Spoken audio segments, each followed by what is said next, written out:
Olá, e seja bem-vindo ao nosso laboratório de saúde pessoal. Hoje iniciamos uma jornada de 21 dias para desvendar um mistério que afeta milhões de pessoas, o verdadeiro impacto do refrigerante no nosso corpo. A cena é familiar, uma lata gelada ao lado do computador, durante o almoço ou no fim da tarde. Para mim, isso se tornou um hábito diário, quase um ritual de conforto. Minha rotina atual envolve o consumo de pelo menos uma lata de refrigerante por dia. Às vezes a versão normal, cheia de açúcar, buscando aquela energia rápida, outras vezes a versão zero, com a falsa sensação de que estou fazendo uma escolha mais saudável. A verdade é que me sinto frequentemente cansado, com o sono irregular e uma energia que oscila drasticamente ao longo do dia, afetando minha produtividade. O objetivo deste desafio de 21 dias é claro e direto: entender as diferenças reais entre consumir refrigerante normal, refrigerante zero e simplesmente abandonar a bebida por completo. Durante 3 semanas, vou eliminar todos os refrigerantes da minha dieta e registrar cada mudança, seja ela física, mental ou emocional. Será que a versão zero é realmente inofensiva ou apenas uma ilusão bem embalada para o consumidor? Para garantir a precisão, farei medições iniciais que servirão como nossa base de comparação. Isso inclui meu peso atual, níveis de energia subjetivos em uma escala de 1 a 10, qualidade do sono monitorada por aplicativo e até mesmo meu humor geral. Quero dados concretos para que, ao final, possamos ter uma visão clara e sem achismos sobre os efeitos de cada cenário no organismo. Esta não é apenas uma experiência pessoal, é um convite para você refletir sobre seus próprios hábitos, o que realmente colocamos em nosso corpo diariamente e como isso nos afeta sem que percebamos. Acredito que o custo desse hábito vai muito além do valor estampado na prateleira do supermercado. E é exatamente esse custo oculto que estamos prestes a investigar juntos nos próximos dias. Quando falamos em custo, a primeira coisa que vem à mente é o dinheiro. Fazendo um cálculo rápido, o valor gasto em refrigerantes ao longo de um ano pode ser surpreendente, facilmente ultrapassando centenas de reais que poderiam ser investidos em algo mais benéfico. No entanto, o orçamento que mais me preocupa nesta transformação não é o financeiro, mas sim o custo biológico que meu corpo está pagando. O açúcar presente na versão normal é um vilão conhecido, associado ao ganho de peso, picos de insulina e inflamação crônica. Já os adoçantes artificiais da versão zero, embora sem calorias, geram um debate intenso na comunidade científica sobre seus efeitos no microbioma intestinal e na forma como nosso cérebro processa o sabor doce. O custo aqui é a incerteza e os potenciais riscos a longo prazo. Este experimento, portanto, tem um orçamento de esforço e disciplina. O processo exigirá resistência às tentações sociais, onde o refrigerante é onipresente, e a força de vontade para lidar com os possíveis sintomas de abstinência, como dores de cabeça ou irritabilidade. O investimento real será em autoconsciência e na construção de novos hábitos, o que sempre demanda uma energia inicial considerável para ser implementado. A transparência será a chave. Vou documentar não apenas os sucessos, mas também as dificuldades. Se eu tiver uma recaída ou um desejo incontrolável, vocês saberão. A ideia não é apresentar um cenário perfeito e inatingível, mas sim um processo humano e realístico, mostrando que a mudança é desafiadora, porém possível para qualquer um que esteja disposto a tentar e a entender seu próprio corpo. Com essa base estabelecida, a primeira semana se torna o campo de batalha mais crítico. É nela que o corpo e a mente começam a lutar contra a ausência de uma substância que se tornou parte da rotina química diária. O confronto com o hábito arraigado é iminente, e os primeiros dias prometem ser os mais reveladores sobre o nível de dependência que desenvolvi. Os primeiros dias sem refrigerante foram exatamente como eu esperava, difíceis. A ausência da cafeína e do açúcar gerou uma dor de cabeça persistente que durou quase 48 horas. Meu corpo parecia protestar, pedindo aquela dose familiar de doce e gás que eu lhe negava. O humor ficou instável e a paciência mais curta. Foi um lembrete claro de como um simples hábito pode criar uma dependência física real. A vontade de abrir uma lata gelada era quase automática em certos momentos do dia, especialmente durante o almoço e no meio da tarde, quando a energia começava a cair. Tive que conscientemente substituir esse gatilho por um copo de água com gás e limão.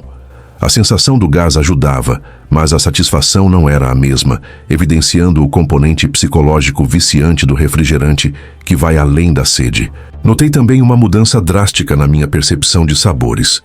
Sem o estímulo superdoce do refrigerante, alimentos naturalmente adocicados como uma maçã ou uma banana pareciam incrivelmente mais saborosos. Foi como se meu paladar estivesse passando por uma recalibragem, redescobrindo nuances que antes eram ofuscadas pela intensidade do açúcar ou dos adoçantes artificiais que consumia todos os dias. O cansaço foi outro sintoma marcante. Sem o pico de energia rápido fornecido pelo açúcar, meu corpo precisou aprender a funcionar com sua própria reserva. Isso resultou em uma letargia que me acompanhou durante a maior parte da semana. Ir para a cama mais cedo não era uma opção, mas uma necessidade absoluta para conseguir funcionar minimamente bem no dia seguinte, mostrando o quão artificial era minha energia. Ao final desses primeiros 7 dias, a dor de cabeça finalmente cedeu e a névoa mental começou a se dissipar. A fase mais aguda da abstinência parecia ter passado, mas eu sabia que a batalha não estava vencida. Agora, o desafio era encontrar estratégias sustentáveis para não apenas sobreviver à vontade, mas para, de fato, construir uma nova rotina que não dependesse desses estímulos externos.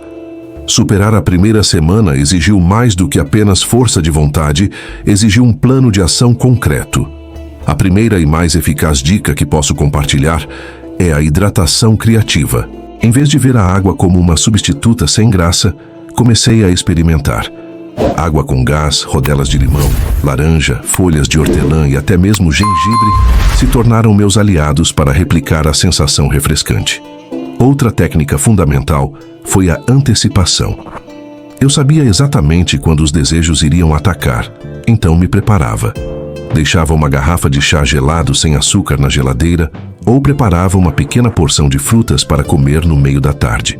Ter uma alternativa saudável e pronta à mão impedia que a conveniência de pegar um refrigerante vencesse a batalha contra o meu objetivo de longo prazo.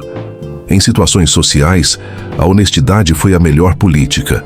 Em vez de inventar desculpas, eu simplesmente dizia aos amigos: estou fazendo um desafio de 21 dias sem refrigerante. Surpreendentemente, isso não só evitou a pressão social, como também gerou conversas interessantes e até mesmo inspirou algumas pessoas a refletirem sobre seus próprios hábitos. Se você está pensando em tentar algo parecido, comente aqui embaixo qual seria seu maior desafio. Mentalmente, pratiquei a técnica do surfar a onda.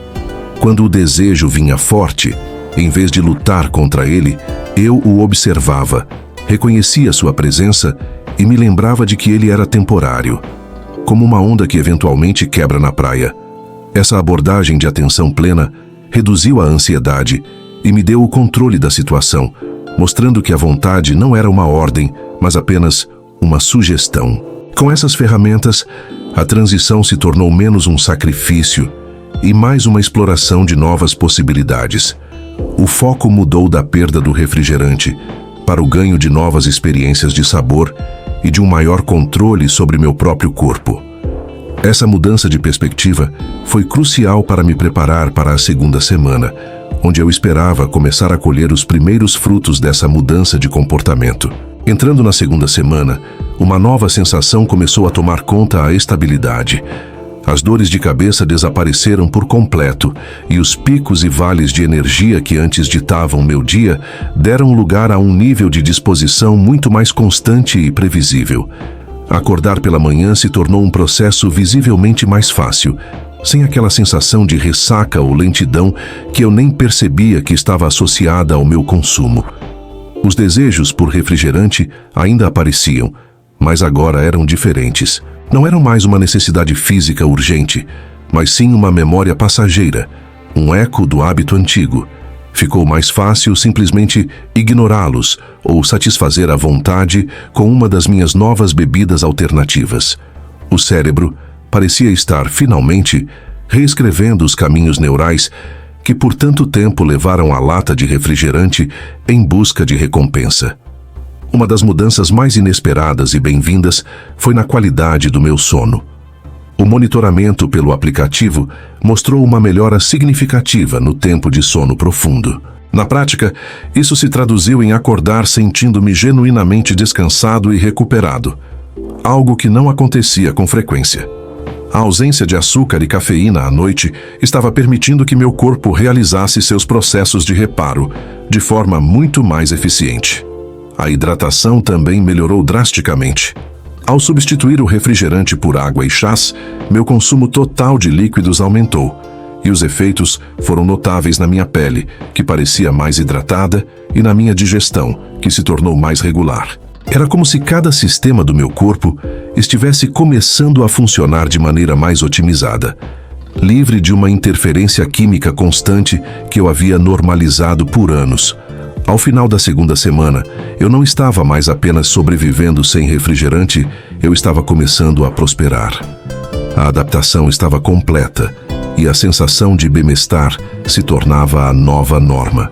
Isso me deixou extremamente curioso e motivado para a última semana, questionando o quão melhores as coisas poderiam ficar e quais seriam os resultados mensuráveis ao final do ciclo de 21 dias.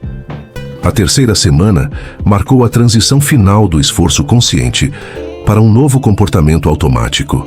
Chegar em casa depois de um dia de trabalho e abrir a geladeira para pegar uma garrafa de água gelada tornou-se o novo instinto. O refrigerante, antes um protagonista na minha rotina, agora parecia um ator coadjuvante de uma peça antiga, cuja ausência já nem era mais notada no palco do meu dia a dia. A clareza mental foi, talvez, o benefício mais profundo e surpreendente desta fase.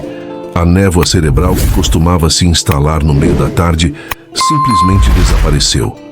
Minha capacidade de focar em tarefas complexas por períodos mais longos aumentou consideravelmente. Parecia que, ao remover o ciclo vicioso de picos de açúcar e quedas de energia, eu havia desbloqueado um novo nível de performance cognitiva e de concentração. Meu paladar continuou a evoluir. Experimentei um chocolate com 70 de cacau e, pela primeira vez, consegui sentir as notas frutadas em vez de apenas o amargor. A dessensibilização causada pelo excesso de açúcar e adoçantes era mais profunda do que eu imaginava. Redescobrir o verdadeiro sabor dos alimentos foi uma jornada sensorial gratificante que tornou a alimentação saudável muito mais prazerosa e menos restritiva. Fisicamente, a sensação de inchaço abdominal que eu frequentemente sentia, especialmente após as refeições, sumiu por completo. Meu sistema digestivo parecia estar operando em paz, sem a constante agressão do gás e dos ácidos presentes na bebida. Essa leveza corporal contribuiu para um sentimento geral de bem-estar e agilidade, que impactou positivamente até mesmo minha disposição para praticar atividades físicas leves, como uma caminhada. Com o término dos 21 dias se aproximando, a sensação predominante era de controle e empoderamento.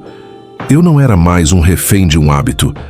A transformação de dentro para fora era palpável, mas eu precisava de dados para confirmar essas percepções. Estava ansioso para subir na balança, comparar as fotos e analisar os dados do sono, para finalmente ter o veredito final desta jornada. Chegou o momento da verdade.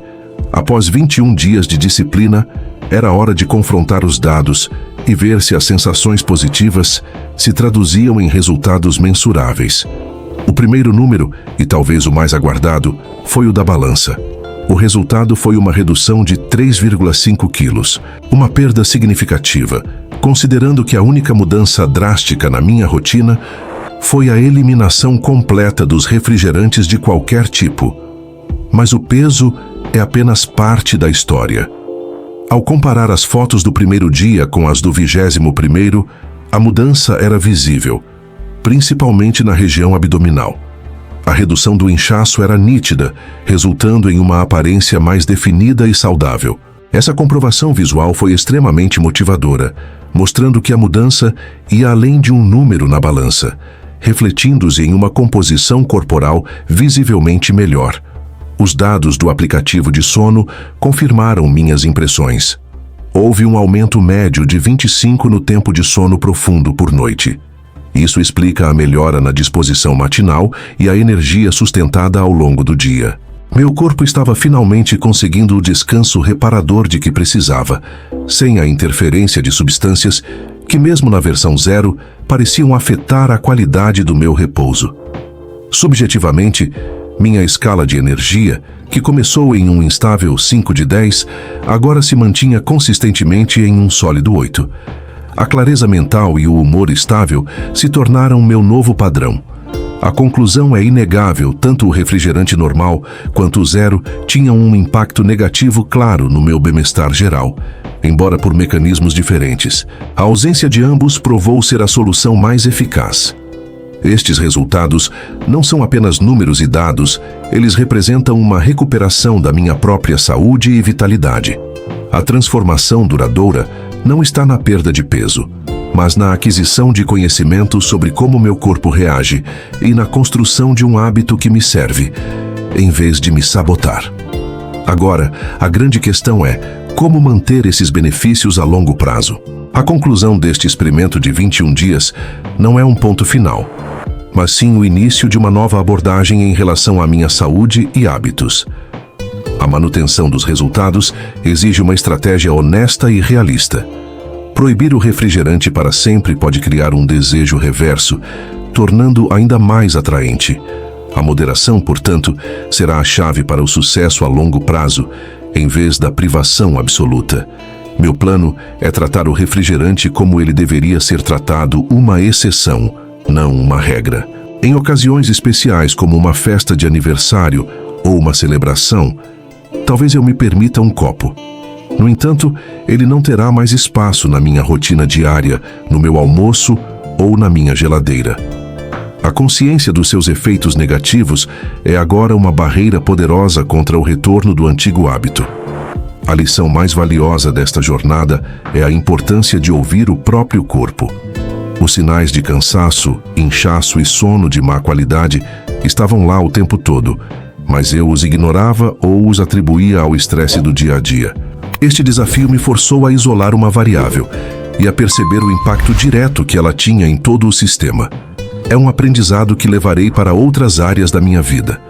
Para manter a motivação, continuarei explorando novas bebidas saudáveis e saborosas. O mundo dos chás, das infusões e das águas saborizadas é vasto e delicioso. A substituição do hábito antigo por um novo e prazeroso é a forma mais eficaz de garantir que a mudança seja permanente. O foco deve estar sempre no que se ganha, e não no que se perde durante o processo de transformação.